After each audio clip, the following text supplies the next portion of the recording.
And welcome back to NOS Performance, Keys to the Race. I'm Bass Masters with Kyle Busch. We finally reached the end of the season.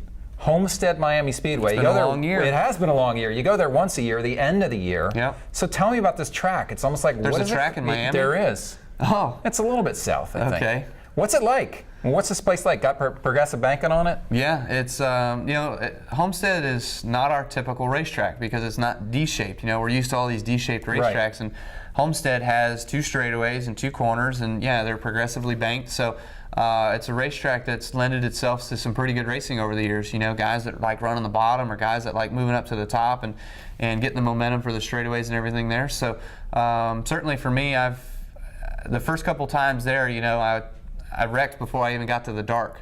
You know, we used to start in the day and end at night there, and I'm like, man, I just can't make it to nighttime. And then now that they've moved the race to during the day, I'm all set. You're good now. You know, I'm good. I'll just run the race all through the day. Does the track change a lot?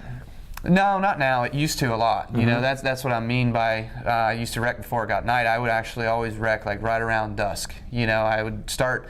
I'm like, okay, there's going to be some grip here now after this restart or whatever, and I try a little bit harder and pow, there it goes. You know, so now that it's all during the day, the track's not going to change a whole lot. There's not going to be much difference between the beginning of the race and the end of the race, just between the run. You know, from the beginning of the run to the end of the run, what's going to be your keys of having your car run well? For me, it's always been, okay, you kind of start out running the bottom a little bit, 5-10 laps or so, and kind of separate yourselves and then start moving up, get to the top.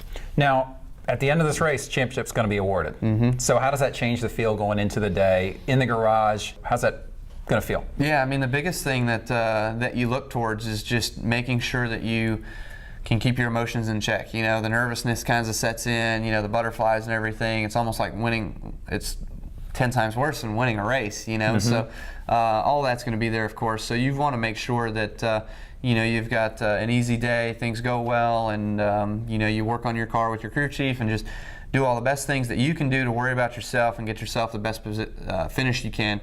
You know, guys are racing for you for the championship, and they're going to be doing the same thing. So you try not to pay attention too much to what those guys are doing. Right, just stay within yourself. Yep. Restarts on these big tracks. Yep.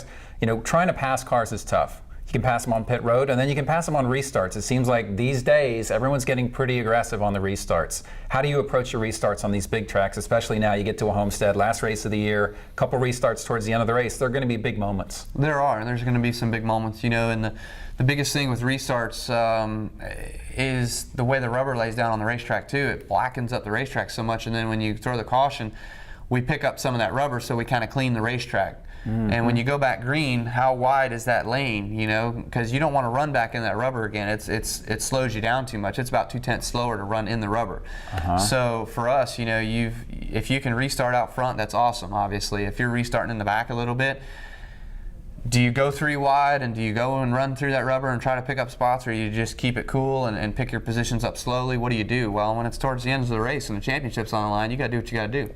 And it seems like which lane you're in is a big determining factor as to what your opportunities will be, and that's just the luck of the draw, right? Yeah, where you're running, certainly. You know, if you're on the inside lane, you're pretty much going to be mired on the inside for a couple corners at least. Unless, you know, somebody screws up on the restart or something and there's a lane that you can move up, you'll move up. You know, you'll watch your mirrors and watch your blind sides as much as you can, have your spotter help you out to make sure that if there's a gap and you want to go to the top, get up there. All right, that's our look at Homestead-Miami Speedway, the final race of the season. And thanks for joining us on NOS Performance, Keys to the Race.